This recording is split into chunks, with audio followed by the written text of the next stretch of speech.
Fisheries വകുപ്പിനായി നിർബന്ധം പിടിച്ച മുസ്ലിം ലീഗും മന്ത്രിയും ഉത്തരവാദിത്തത്തോടെ പെരുമാറണമെന്ന് BJP സംസ്ഥാന അധ്യക്ഷൻ രാജീവ് ചന്ദ്രശേഖർ. നീണ്ടകര പുത്തൻതുറയിൽ കടലിൽ കാണാതായ ഗൗതം കൃഷ്ണയുടെ വീട്ടിലെത്തി അമ്മ രേഷ്മയെ കണ്ട ശേഷം മാധ്യമങ്ങളോട് പ്രതികരിക്കുകയായിരുന്നു അദ്ദേഹം. ദുരിതമനുഭവിക്കുന്ന കുടുംബത്തെ സന്ദർശിക്കുകയെങ്കിലും ചെയ്യേണ്ട കടമ മന്ത്രിക്കുണ്ടെന്നും അദ്ദേഹം പറഞ്ഞു. ഫിഷറീസ് വകുപ്പിനായി നിർബന്ധം പിടിച്ച മുസ്ലിം ലീഗും മന്ത്രിയും ഇത്തരം സാഹചര്യങ്ങളിലെങ്കിലും ഉത്തരവാദിത്തത്തോടെ പെരുമാറണമെന്ന് BJP സംസ്ഥാന അധ്യക്ഷൻ രാജീവ് ചന്ദ്രശേഖർ പറഞ്ഞു. നീണ്ടകര പുത്തൻതുറയിൽ കടലിൽ കാണാതായ ഗൗതം കൃഷ്ണയുടെ വീട്ടിലെത്തി അമ്മ രേഷ്മയെ കണ്ട ശേഷം മാധ്യമങ്ങളോട് സംസാരിക്കുകയായിരുന്നു അദ്ദേഹം. ദുരിതമനുഭവിക്കുന്ന കുടുംബത്തെ ഒന്ന് സന്ദർശിക്കുകയെങ്കിലും ചെയ്യേണ്ട കടമ മന്ത്രിക്കുണ്ടെന്നും അദ്ദേഹം പറഞ്ഞു. കേന്ദ്ര സർക്കാർ വേണ്ടതെല്ലാം ചെയ്യുന്നുണ്ട്. സുരേഷ് ഗോപി മികച്ച രീതിയിൽ കാര്യങ്ങൾ ഏകോപിപ്പിക്കുന്നുണ്ട്. പ്രധാനമന്ത്രി, ആഭ്യന്തരമന്ത്രി, പ്രതിരോധ മന്ത്രി തുടങ്ങിയ ഉന്നതരെയെല്ലാം വിഷയത്തിന്റെ ഗൗരവം ബോധ്യപ്പെടുത്തി. സമരം ചെയ്താലേ അടിസ്ഥാന അവകാശങ്ങൾ കിട്ടുള്ളൂവെന്ന സ്ഥിതിയാണ് നിലവിലുള്ളതെന്നും അദ്ദേഹം പറഞ്ഞു. ഹോം മിനിസ്റ്ററും ഡിഫൻസ് മിനിസ്റ്ററും പ്രൈം മിനിസ്റ്റർ ഓഫീസോടും പറഞ്ഞിട്ട് പിന്നെ അവിടെ മന്ത്രി സുരേഷ് ഗോപി കോർഡിനേറ്റ് ചെയ്ത് എല്ലാം നേവിയും കോസ്റ്റ് ഗാർഡ് അന്ന് മുതൽ അവരുടെ ഓപ്പറേഷൻ തുടങ്ങിയതാണ്. അത് നമുക്ക് എല്ലാവർക്കും അറിയാം. പക്ഷേ ഇതുവരെ കാണുന്നത് 3 പേര് ഇത് കണ്ടുകിട്ടിയിട്ടില്ല എന്നാണ് സത്യം. ആ ഓപ്പറേഷൻ കണ്ടിന്യൂ ചെയ്യുന്നു. ഇന്ന് എന്നോട് പറഞ്ഞിട്ട് ഈ സ്ഥലത്ത് നിന്ന് ഹെലികോപ്റ്ററിന് അയക്കണമെന്ന് പറഞ്ഞിട്ടുണ്ട്. ഒരു അഭ്യർത്ഥന കിട്ടിയിട്ടുണ്ട്. ഞാനിത് നേവിയോട് സംസാരിക്കാം, ഡിഫൻസ് മിനിസ്റ്റർ സംസാരിക്കാം. പക്ഷേ സെൻട്രൽ ഗവൺമെന്റ് ചെയ്യേണ്ടതെല്ലാം ചെയ്യുന്നുണ്ട്. നമ്മളിപ്പോൾ ആലോചിക്കേണ്ടത്, ചിന്തിക്കേണ്ടത് എന്തുകൊണ്ട് ഞാനിപ്പോൾ വിവാദം ഉണ്ടാക്കാനല്ല പറയുന്നത്. ഇത് ദുഃഖകരമായ ഒരു സ്ഥിതിയിൽ നമ്മൾ വിവാദം ഉണ്ടാക്കാൻ താല്പര്യമില്ല. എന്നാലും ഈ മുസ്ലിം ലീഗിന് മന്ത്രി എന്തുകൊണ്ട് ഇവിടെ വന്നിട്ടില്ല, സന്ദർശിച്ചില്ല? 3 പേരല്ലേ.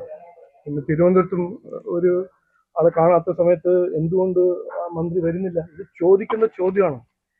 അവര് വാശി പിടിച്ച് ഈ ഫിഷറീസ് വകുപ്പ് വേണമെന്ന് പറഞ്ഞിട്ട് ഉത്തരവാദിത്വം കാണിച്ചു കൊടുക്കാവുന്ന സമയത്ത് അവരൊന്നും ചെയ്യുന്നില്ല.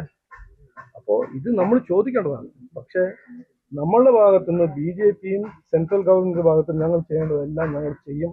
100% ചെയ്യും. പൂർണ്ണമായിട്ട് ഞങ്ങൾ ചെയ്യും. അതിലപ്പുറം ഞങ്ങൾ ചെയ്യാൻ കഴിയുന്നത് ഞങ്ങൾ ചെയ്യും. പക്ഷെ ചില ചോദ്യങ്ങൾ ചോദിക്കണം. അത് നിങ്ങളാണ് ചോദിക്കേണ്ടത്, ഞാനല്ല ചോദിക്കേണ്ടത്. നോക്കൂ, അതൊന്നും ഞാനല്ല പറയേണ്ടത്, നിങ്ങളാണ് മാധ്യമങ്ങൾ. നിങ്ങൾ പറയണം, നിങ്ങളത് പരിശോധിക്കണം. ഒരു മന്ത്രി ഒരു മാറ്റം എല്ലാം കൊണ്ടുവരുമെന്ന് പറഞ്ഞൊരു സർക്കാർ വോട്ട് നേടി വരുമ്പോൾ മന്ത്രിസ്ഥാനത്തിൽ ഇരിക്കുന്ന മന്ത്രിമാര് എന്ത് ചെയ്യണമെന്ന് ഞാനാണ് പറയേണ്ടത്? അവര് വന്ന് കാണണ്ടേ, സന്ദർശിക്കണ്ടേ? ഇത് ഇതില് എന്താണ് രാഷ്ട്രീയം? ഇത് നിങ്ങളാണ് ചോദിക്കേണ്ടത്. പക്ഷെ അത് ചെയ്യാണ്ട് വന്ദേ മാതരം, വീർ സവർക്കറിന്റെ അത് പിടിച്ച് നടക്കുന്ന ഒരു മുസ്ലിം ലീഗിനോട് എനിക്ക് ചോദിക്കാനുള്ളത്, നിങ്ങൾ മന്ത്രിയാണ്. ഇപ്പോൾ മന്ത്രി സ്ഥാനത്തിൽ ഇരിക്കുമ്പോൾ ഒരു ഉത്തരവാദിത്വം നിങ്ങൾക്കുണ്ട്. അത് മനസ്സിലാക്കണം. ഈ 100% 365 ദിവസം രാഷ്ട്രീയം ചെയ്യുന്നതല്ല ഒരു മന്ത്രിന്റെ ഉത്തരവാദിത്വം. ജനങ്ങളെ സേവിക്കുക, ജനങ്ങളെ പ്രശ്നങ്ങൾ പരിഹരിക്കുക, ജനങ്ങൾക്ക് വേദനയും ക്ഷേമമുള്ള സമയത്ത് അവർ വന്ന് കാണുക. ഇത് മന്ത്രി ചെയ്യേണ്ട കാര്യമാണ്. അത് ഞാനാണോ പഠിപ്പിച്ചു കൊടുക്കേണ്ടത്? ഈ കസറത്തെല്ലാം നടന്ന് ഫിഷറീസ് വകുപ്പ് വേണം എന്ന് പറഞ്ഞ മുസ്ലിം ലീഗ് ഒരു ആദ്യത്തെ പ്രശ്നം വരുമ്പോ ആരും കാണുന്നില്ലല്ലോ മന്ത്രിനെ. അത് എന്തുകൊണ്ട്? അപ്പോ എന്റെ ഒരു അഭ്യർത്ഥന, ഇത് നിങ്ങളാണ് ചോദിക്കേണ്ടത്, ഞങ്ങളല്ല. ഇതിന് ഞങ്ങൾ പൊളിറ്റിസൈസ് ചെയ്യാൻ ഒരു താല്പര്യമില്ല. പക്ഷെ ചോദിക്കേണ്ട ചോദ്യങ്ങൾ നിങ്ങൾ അവരോട് ചോദിക്കണം. BJP കൊല്ലം വെസ്റ്റ് ജില്ലാ പ്രസിഡന്റ് S പ്രശാന്ത്, നേതാക്കളായ S Suresh, VS Jithin Dev, colonel S ഡിന്നി എന്നിവരും രാജീവ് ചന്ദ്രശേഖറിനൊപ്പം ഉണ്ടായിരുന്നു. News bureau, Chavara.